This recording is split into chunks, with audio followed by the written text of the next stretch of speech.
Dun dun da da da da dun da da da da dun da da da da. Hello, everyone in the multiverse and beyond. This is your friend forever, Evan Lefavor, with an important video. Today, we are going to be discussing the truth about the fact that Star Wars Episode 7, The Force Awakens, is now released. It is out. This is the moment we've been waiting years and years for. Since Return of the Jedi, we've been waiting for Star Wars Episode 7. So this is a monumental moment. And today I am going to be bringing you my spoiler-filled review of Star Wars Episode 7, The Force Awakens. So if you have not seen the movie yet, or if you do not want to hear spoilers for this movie, then turn away now. I will give you a chance to click out of the video. But everybody else that's with me, that's already seen the movie or who doesn't mind getting spoilers before they see the movie, let's continue on with the movie. So what is my review of the movie? Well, never before has a movie ever make me cry tears of joy for the entire film, okay? But Star Wars Episode 7, The Force Awakens, made me cry tears of joy from start to finish. Every 5 minutes, 10 minutes, 15 minutes, it would hit me again. Something in the movie would make me cry tears of joy. It was that powerful. J.J. Abrams and company have hit all the right nostalgic marks to really make the fans of Star Wars break out into tears while watching this movie. Because it happened to me throughout the entire film from start to finish. It was making me have an emotional reaction, not just to the content of the movie itself, but because of how the nostalgia triggers were making me feel. All right? This was a Star Wars film from start to finish. And The Force Awakens is one of the best Star Wars movies. It is made up for what people have been disappointed with the prequel trilogy. It is made up for that and then some. Okay? Because Star Wars Episode 7 is a great film. All right? There are flaws in the film, and I'm going to point those out as we get to them. But what I want this review, this spoiler-filled review to be about, I'm just going to basically go through what happened in Star Wars Episode 7 and some of the characters and what happens in the movie with these characters. And one of the first characters we are introduced to in Star Wars The Force Awakens is Poe Dameron, who is Princess Leia has sent him to retrieve the map to Luke Skywalker's location. That is the main starting point to this new story, this next chapter. Poe Dameron is the best pilot in the galaxy. He's the best pilot in the Resistance.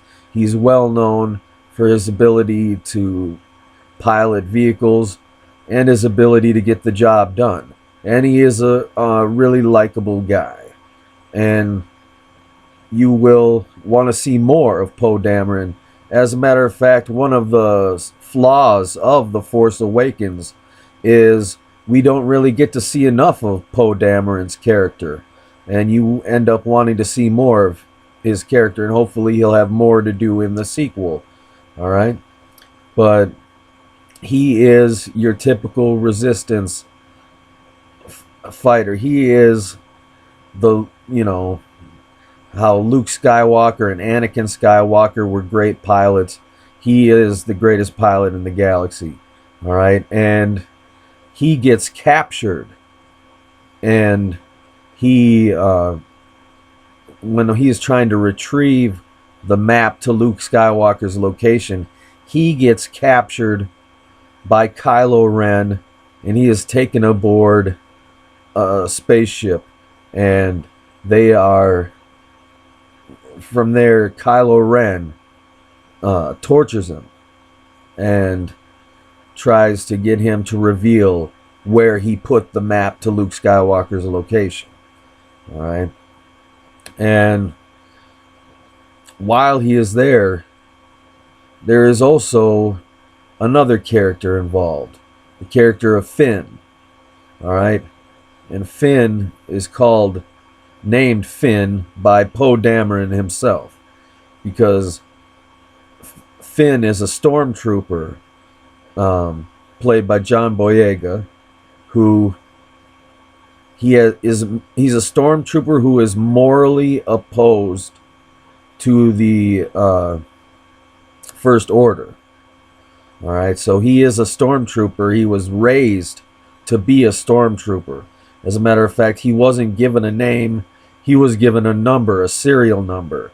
All right, that started with FN. So that's how Poe Dameron gets the name Finn, because it's FN. All right, and this stormtrooper Finn, he wants out. He does not want to be part of the First Order. He does not want to kill people.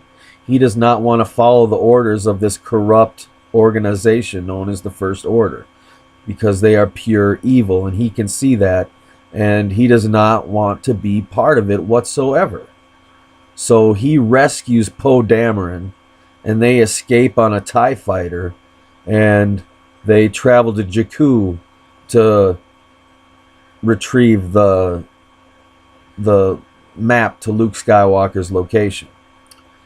Which brings us to another new character introduced into the film, which is BB-8. Now, BB-8 is the newest droid that has been introduced into the Star Wars saga. Now, BB-8, the Star Wars movies started out being about the droids. All right, you saw it from C-3PO and R2-D2's perspective, but those heavyweights are both in Episode 7. But it's BB-8 who has to carry most of the film, the majority of the film. The only droid that is part of the film, the main crux of the film, is BB-8.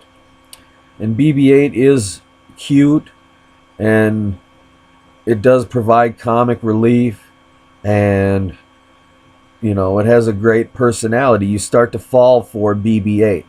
All right, BB-8 is everything George Lucas wished Jar Jar Binks would have been. All right, BB-8 succeeds. And I think part of that is because BB-8 is a physical, practical effect. So if you've seen the movie, BB-8 is not achieved through computer-generated effects. They literally built that robot and physically, and used the physical robot to film the entire movie.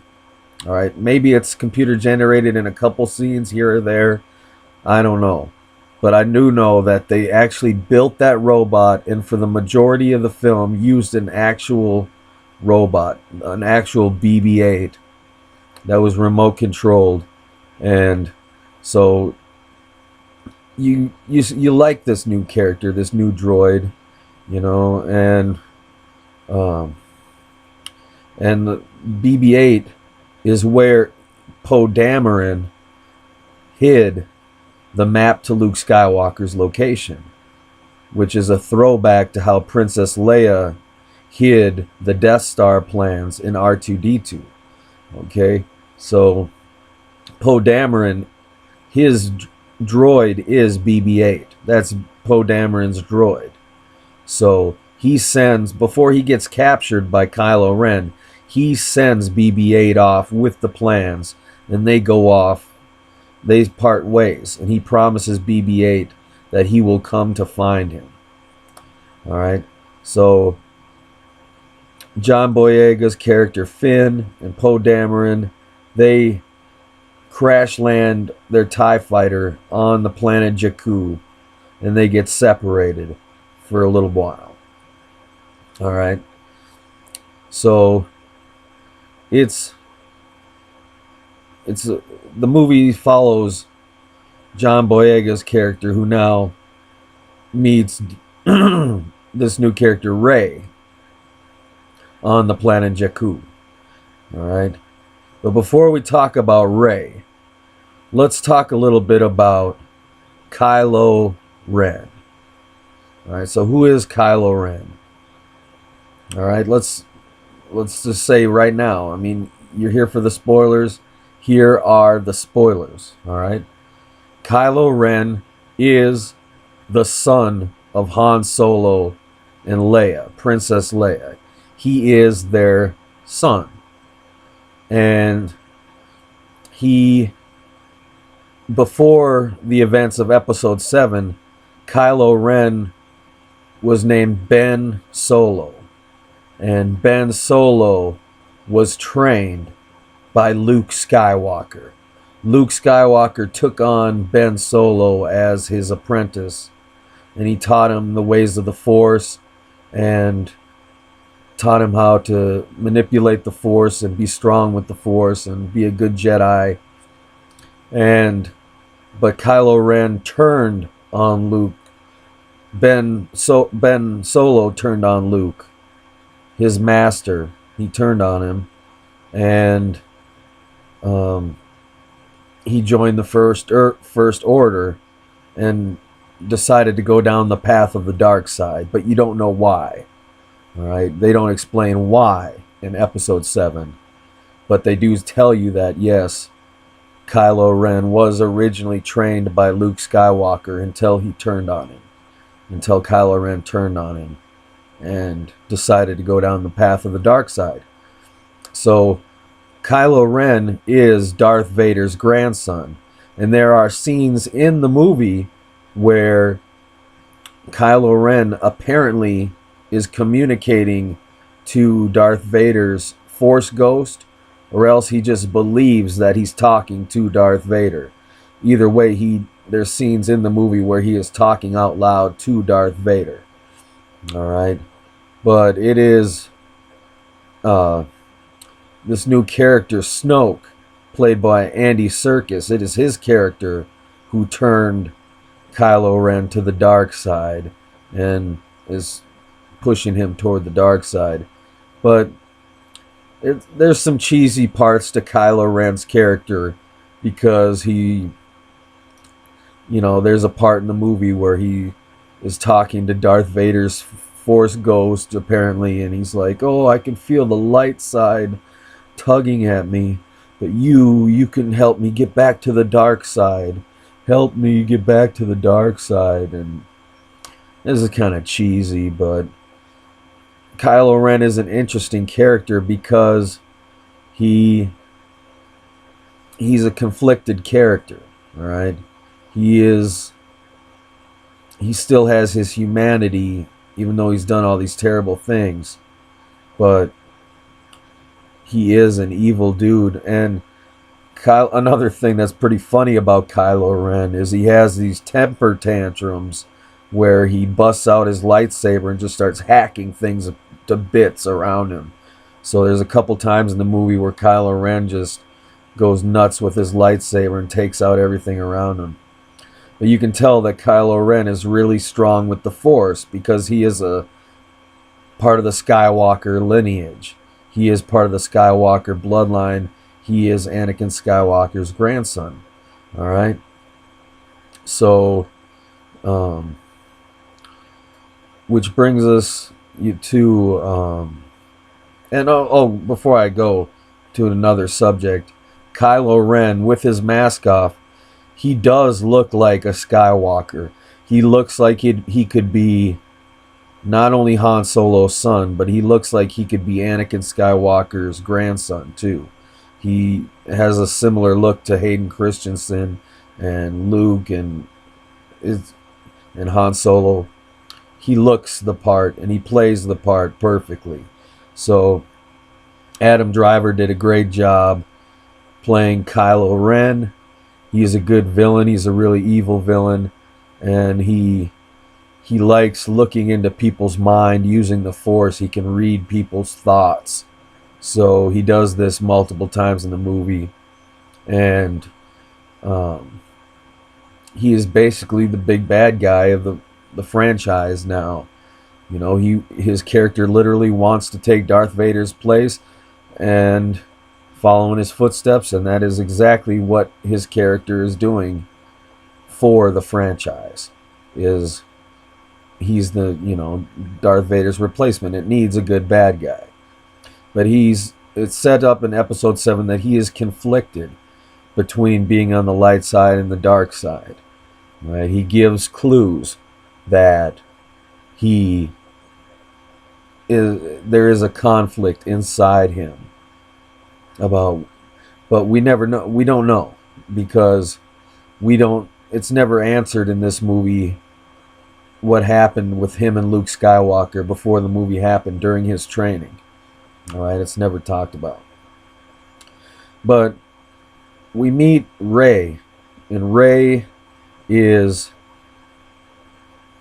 a girl who lives on Jakku, this planet that is a desert planet where there's all this junk around, and she's basically a scavenger, and she sells the parts she scavenges to this dealer, and he gives her pay. And she gets swept up into this whole mess because she meets BB-8, the droid, and they team up, and eventually she teams up with Finn, the stormtrooper, but she doesn't know he's an ex-stormtrooper, because Finn tells Rey that he is with the Resistance, so that he can gain her trust and get her help to help get off of Jakku and get out of there. And they generally want to help BB-8 get back to the Resistance so they could get the information, the coordinates to Luke Skywalker's location to the Resistance, all right, where it belongs. So Kylo Ren is also after the location of Luke Skywalker because he wants to find Luke Skywalker. Luke Skywalker went into hiding after Kylo Ren turned on him. He left. He had to go away because he was the last of the Jedi, and he had to protect himself. So he went into hiding, but he left these coordinates for the Resistance to be able to find him, because he knew that he needed to do that. It was his destiny to do that. But let's see here. Rey, she is a Force sensitive. Okay? She is really strong with the Force naturally. She's never had any training in the Force. But the Force is strong with her. All right? And they're not saying in this movie yet how strong the Force is with her, but they allude to the fact that the Force is really strong with her. More powerful than any other Jedi. She might be the most powerful Jedi in existence. Maybe even more powerful than Darth Vader, because she can control her temper tantrums, because she doesn't have temper tantrums. Okay, so Rey is a cool character, and who knows? She doesn't know who her parents are. Her parents who supposedly abandoned her on the planet Jakku. So it could have been that. We'll have to see what happens. They don't explain it in episode 7 who her parents are, but they leave the question, she doesn't know who her parents really are. And who knows? It could be that she's Kylo Ren's sister. Or it could be that Rey was a part of a virgin birth. Just like Anakin Skywalker's mother. It was an immaculate conception where Anakin didn't have a father and his mother just got pregnant. Well, maybe that's the same with what happened to Rey's mother. We don't know. But episode 7 sets up these questions to get answered further down the plot line. So Rey and Finn and BB-8 are trying to get out of the planet Jakku because Kylo Ren is locked onto their location and he's coming to get BB-8 the droid. Everybody's looking for BB-8 the droid. So Finn and Rey and BB-8, they're trying to escape, and there's these TIE fighters that are blasting toward them and blowing everything up, and they get to this ship, and the ship blows up, and they're trying to find a way out. And this is where one of the old characters from the Star Wars franchise comes back into the picture, the Millennium Falcon, Han Solo's old spaceship from the first episodes 4, 5, and 6. The spaceship, the Millennium Falcon, for some reason is just sitting on planet Jakku waiting for people to go on and steal it. And so Rey, Finn, and BB-8 run aboard the Millennium Falcon and take off and escape from planet Jakku. But it's just hilarious that the Millennium Falcon is just sitting there waiting for people to steal it. And it turns out the Millennium Falcon was owned by the dude that was selling or buying Rey's scavenged materials. He had won it somehow. He had gotten ownership over it somehow because it was stolen from Han Solo. Speaking of Han Solo makes a comeback because Han Solo and Chewbacca, they have a tracking device where they're trying to track the Millennium Falcon. And once the Millennium Falcon was powered up and traveled into space, they started to pick up on its beacon, its signal, and so they were able to track it down. And that's when Han Solo comes to take the ship back, because Rey is piloting the ship. She's a pilot. So she's really good at piloting the ship. And so basically Han Solo enters the picture and he agrees to help get BB-8 to the Resistance. But he takes Rey and Finn to talk to this computer-generated character. And I know, J.J. Abrams made this big deal about how he's using mostly practical effects instead of CGI all the time, which is kind of half true. There's a lot of practical effects like BB-8 the droid, and actually making a Millennium Falcon, and actually having things shot on location or on a soundstage instead of just being in front of a green screen with a computer generated background. He's right about it there, but there are a lot of computer generated characters in this movie, like Snoke, the guy who's training Kylo Ren in the dark side. He is played by Andy Serkis, and he is a computer generated character. He is like this giant, and either he's giant or his hologram is giant, one or the other. But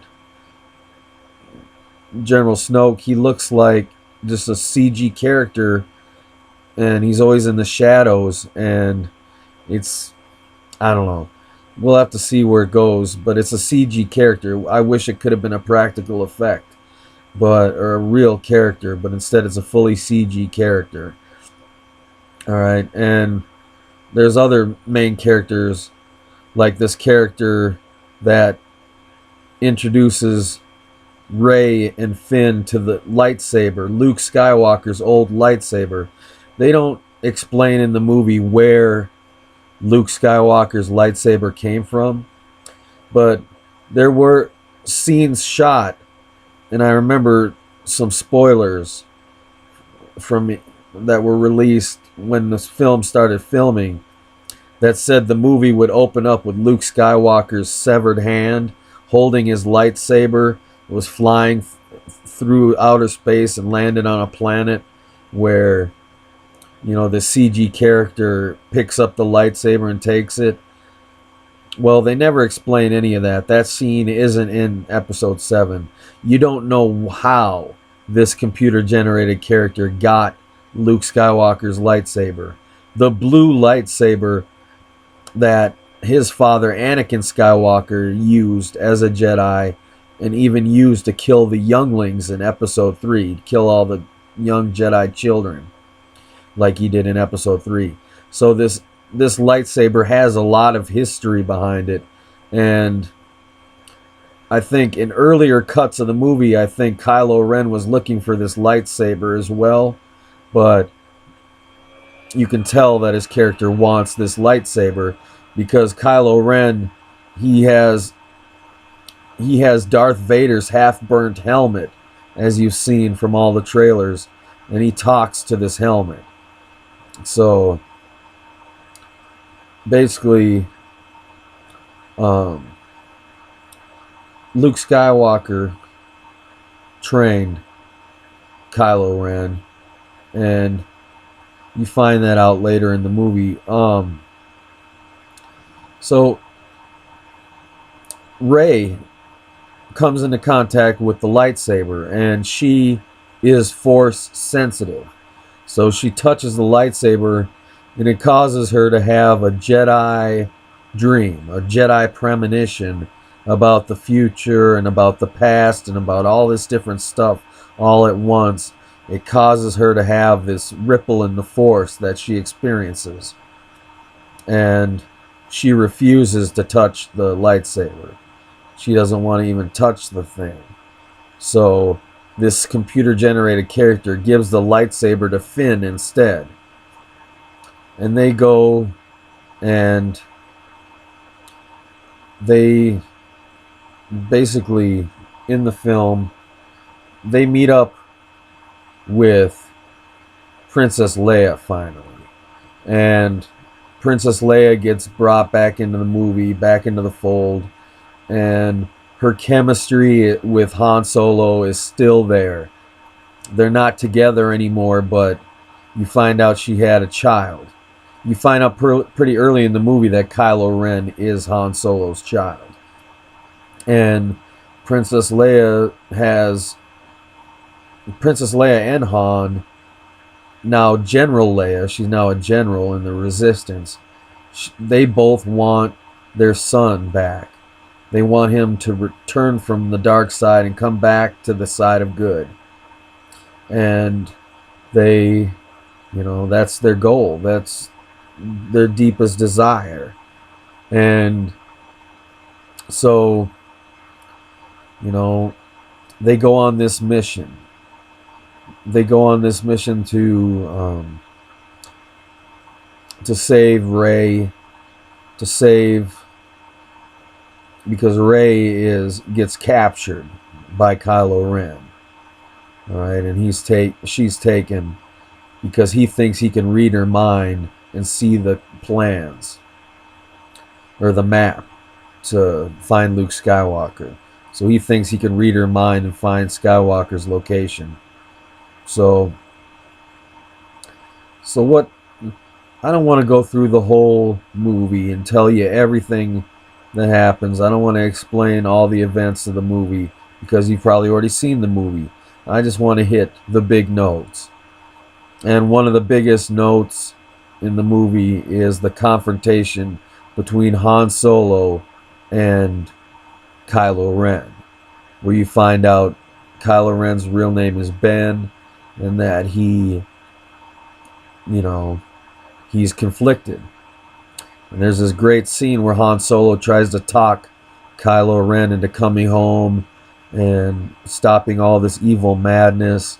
And, he's saying he's willing to forgive his son for all the evil things he's done and take him back. And it makes Kylo Ren cry. And he basically says, he breaks down and cries in front of his dad and tells him that he's really conflicted. But in the end, he lets the dark side win, and spoiler alert, he kills Han Solo. That's right, our beloved Han Solo, killed by his own son and by a lightsaber going through his stomach and his chest. And Han Solo drops into the nothingness. He falls off and drops into nothingness, and it's a sad moment. But I saw it coming.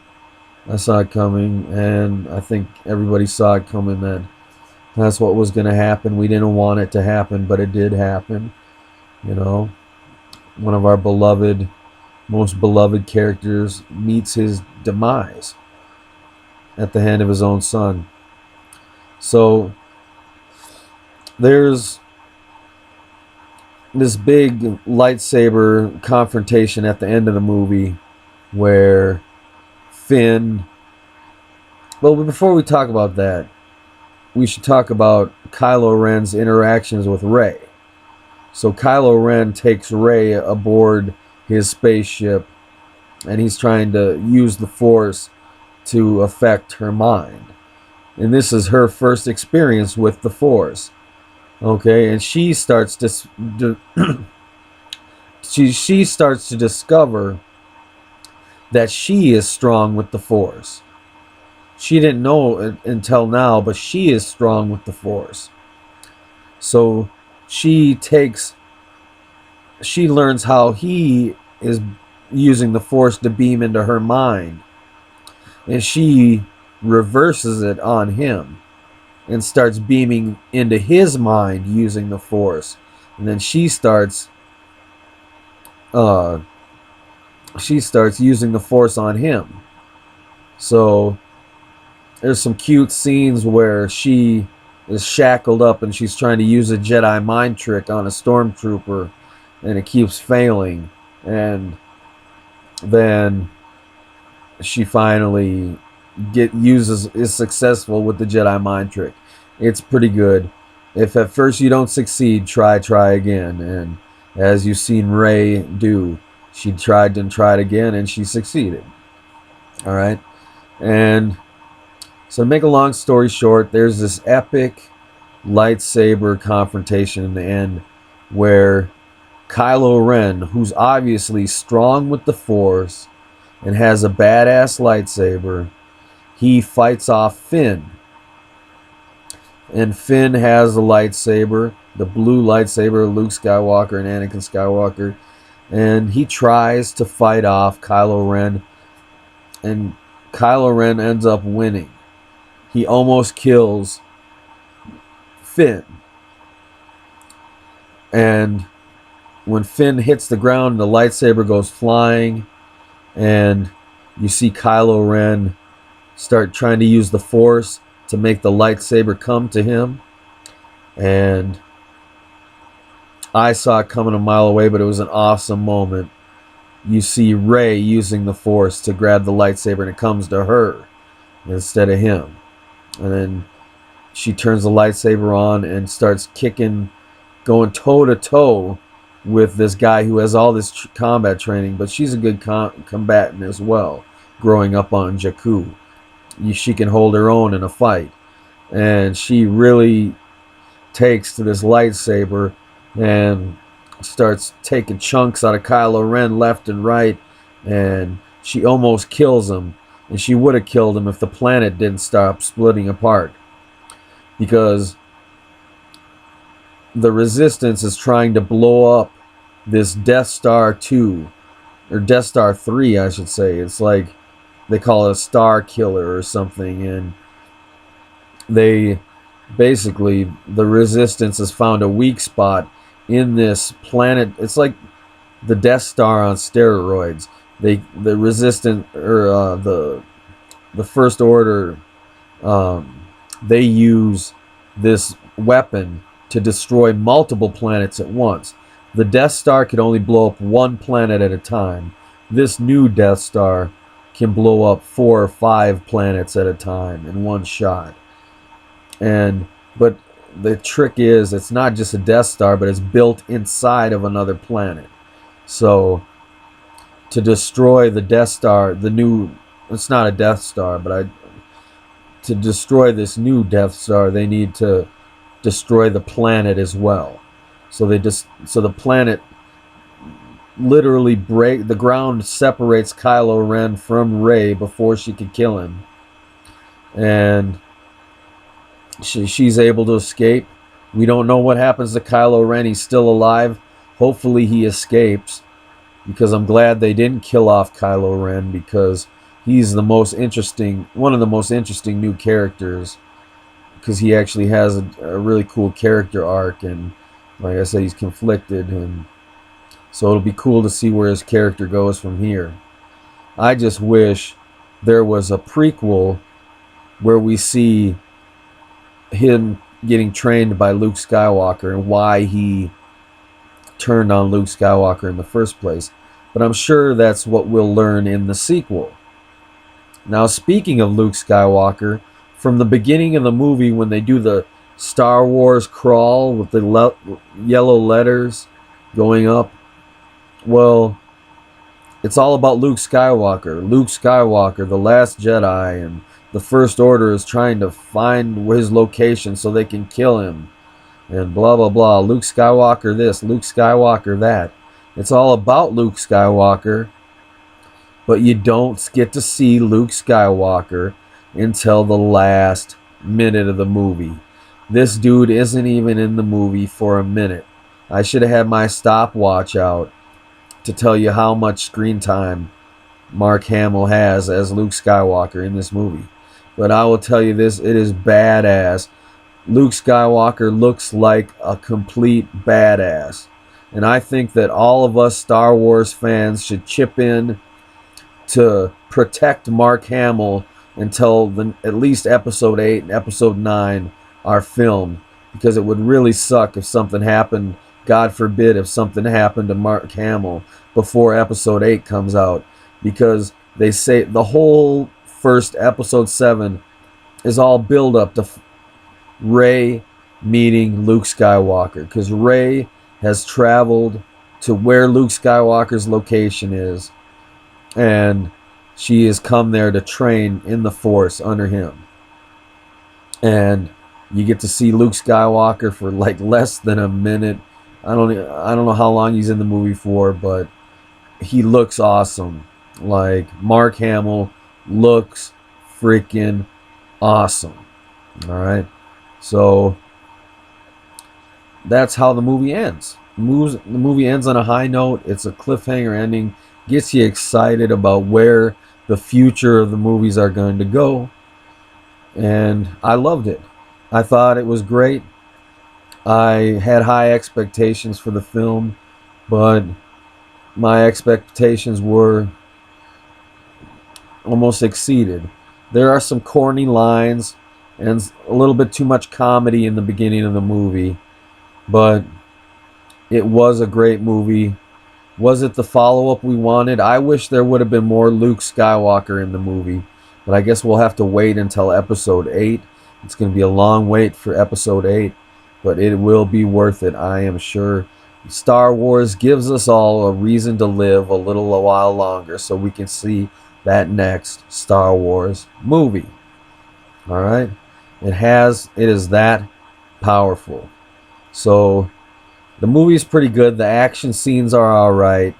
You know, there's some dogfight scenes and some spaceship combat, but it's kind of corny. The action scenes with the blasters, and the good guys, of course, can hit every stormtrooper with the blaster, and the stormtroopers miss every shot they fire at the heroes.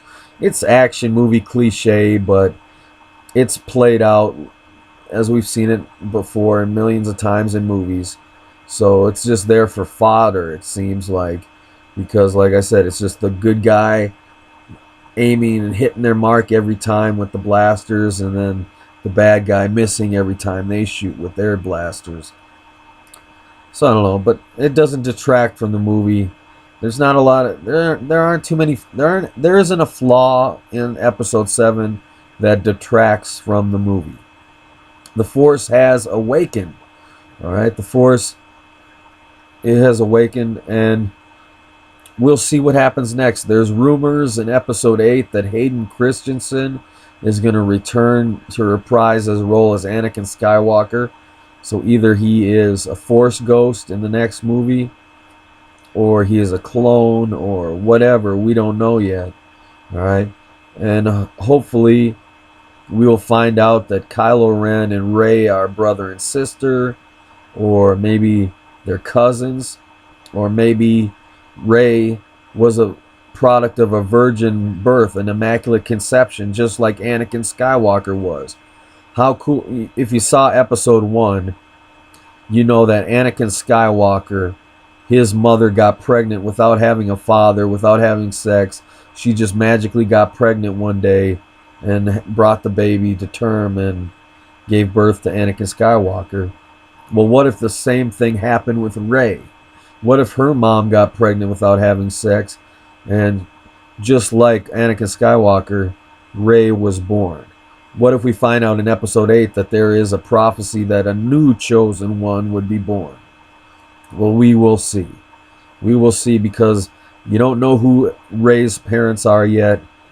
That's to be answered in a future installment. We don't know. We'll see. But she is strong with the Force. In episode 7, The Force Awakens is strong with the Force. Because hopefully you have already seen the movie. And now you know my review. My review is the movie is good. Like I said, it brought me to tears from start to finish. With so much nostalgia, they hit so many beats of nostalgic payoff that each time it happened, it made me tear up and cry a couple tears of joy for the fact that how cool it was that I was seeing this actually happen on screen. So episode 7, was it worth the wait? Yes, it was. It was worth the wait, and there's, who knows, maybe it'd be cool to see Han Solo return as a Force ghost maybe in the next one, but maybe that's only a Jedi thing. But we'll see. We'll see how everything plays into everything else in episode 8. So now you know my review. I'm not going to give this a number rating. I'm not going to give it anything like that. But, 2 thumbs up. It's a good movie. See it again. I'm going to see it again. Go out and see it again. Let yourself process it a little more. And see if it still makes you cry tears of joy. Like it made me cry tears of joy. Because it is a good movie. It did pay off. The only gripe I have is I wish Luke Skywalker would have been in the movie more. But he's only in it for a minute. So, hey, but he's in it for a minute to win it. Because it's a great ending with him facing off with Rey and her handing him his old lightsaber. And was basically signifies that she has come to him for her training. So, it's a great movie. R2-D2 makes his appearance. C-3PO makes a brief appearance as well. But you don't see as much of them as you see a BB-8.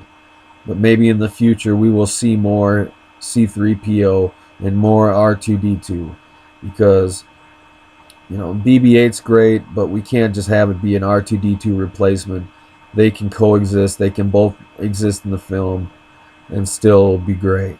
So, I hope you have seen episode 7. I hope you didn't just get the whole movie spoiled for you, because it's worth seeing without it being spoiled. And I was an idiot, and I read some spoilers online when the movie started shooting, and I didn't think they were real. I didn't think these spoilers were real. I didn't think it was from a credible source. but it turned out that it was real. What I read was spoilers for episode 7. So when I started watching episode 7 in the theater, it was like having deja vu. I was like, why do I know? This seems so familiar to me. Where has this happened before? Why is it like I know what's going to happen in the movie? And then I'm like, oh yeah, I remember reading those spoilers, which spoiled all these scenes. But, so that's the nature of the beast. That is the internet. We are in the 21st century, and it is hard not to be spoiled. But even though I had those spoilers, even though I knew Han Solo was going to die, even though I knew all this stuff about Kylo Ren being his son, the movie was still good. The movie still made me have an emotional reaction, okay? And I didn't cry when Han Solo died, but I did cry when Han Solo and Princess Leia met and had their scene together. You know, it's stuff like that that makes you think, oh man, this is cool enough to bring a tear to my eye because of how cool it is, how freaking cool it is. And we never thought Star Wars Episode 7 would ever happen.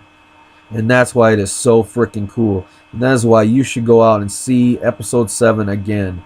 Go out, let Disney know that Star Wars floats your boat, and hopefully they will make sure that Episode 8 is even better. You know, it's too bad J.J. Abrams is not directing Episode 8 and 9, but hopefully the series will get handed off to the right people, and it will be the sequel we've been waiting for.